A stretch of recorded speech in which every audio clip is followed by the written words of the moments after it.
Joining me now is a member of Congress's exclusive Gang of Eight, Arkansas Republican Congressman Rick Crawford, the chair of the powerful House Select Committee on Intelligence. Congressman, thank you so much for joining us tonight.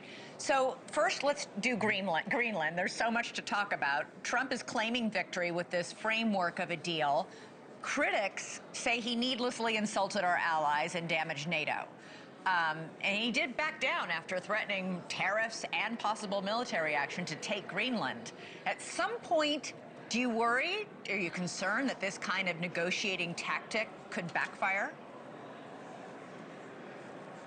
Not really. It's worked so far. I mean, look, he's he's a blunt instrument. He wields a lot of influence, and he does it in a way that other presidents haven't done. But the reality is he's delivered results. Greenland is integral to our national security strategy as it applies to our ability to protect the homeland and Europe. So let's not kid ourselves and think that Europe doesn't benefit from this either. So, I find it funny that the Europeans are crying the blues over this deal, but the reality is this deal is good for Europe as well as the United States, and Greenland benefits as well because all the economic impact of a country that's about 30,000 people.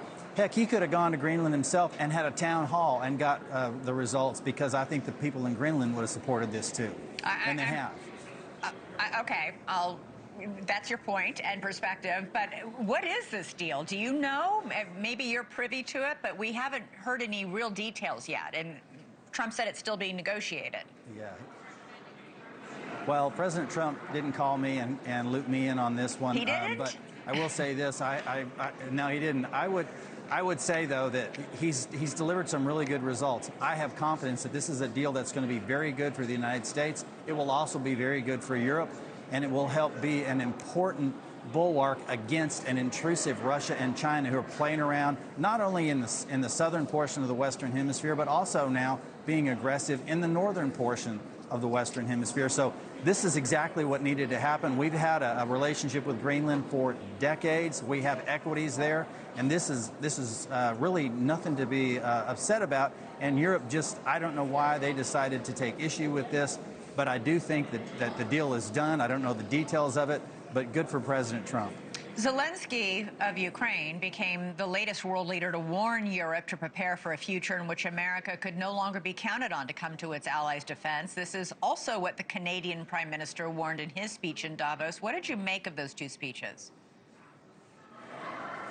Well, I don't put a whole lot of stock in what the Canadian Prime Minister says. I will say this, that we can be counted on because we have been counted on. We've been doing the heavy lifting for a long time, securing the West, and nations have relied on us very heavily. And quite frankly, Europe has. If we didn't have a military presence in Europe, their economy would crumble. And it's been that way since post-World War II. The Marshall Plan propped up Western Europe post-World War II, and it continues to feed their economy. They need us, and everybody knows it. So I think the president is just calling them out on that. Trump on Air Force One just moments ago told reporters, quote, "We are watching Iran. We have a lot of ships going in that direction just in case." He also talked about the death toll, said there is a lot of killing happening there. There are some estimates that it could top 20,000. That's according to Bloomberg. The regime is slaughtering protesters. Do you think Trump should and will take action there? And if so, what kind of action? Well, I mean, that's a question that people kind of asked when he struck their nuclear facilities. Would he do it? And he did it, and he showed resolve. The Iranians know he's not to be messed with. And so it'll be interesting to see just exactly what action he takes, but he's preparing to take action, and I have no doubt that if it's called for, that he will do it. I don't know what it is because, again, he doesn't call me on the reg and tell me, hey, guess what we're doing? But he has indicated his support for the Iranian people. And quite frankly, I think I'm a little bit put out that Europe hasn't weighed in on this and registered their support for the Iranian people. They were very vocal in supporting Hamas in Gaza, but they haven't been as forthright in their support of the freedom-seeking people in Iran.